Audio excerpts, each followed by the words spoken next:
Aloha, everybody. Here we are on board the Holland America Koningsdam, sailing from Vancouver, Canada to Hawaii.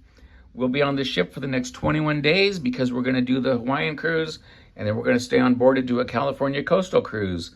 So this is the room. So here we've got a double bed, which is really nice. There's the telephone and nightstand. Over here is our TV, and here's a little mini bar, which is great. We'll come down here, and you can see I've got a little sofa, which is nice for eating, and a little desk area. This room includes this big window. It's a floor-to-ceiling window. There's no balcony here, so this is just called an ocean view room, but it's really nice because of this huge window. Let's turn around and look at the room this way. There's the bed, there's the hallway, the mini bar, the TV, and all of that.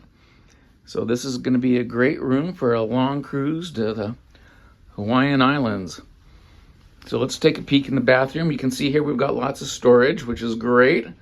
We need that on these long cruises. And here's the bathroom. Standard cruise ship bathroom. There's the sink and the mirror, the toilet. And this one has a walk-in shower, which is really nice. And lots of towels, which is good. So that's our room on board the Holland America Koningsdam. Aloha, and we'll see you.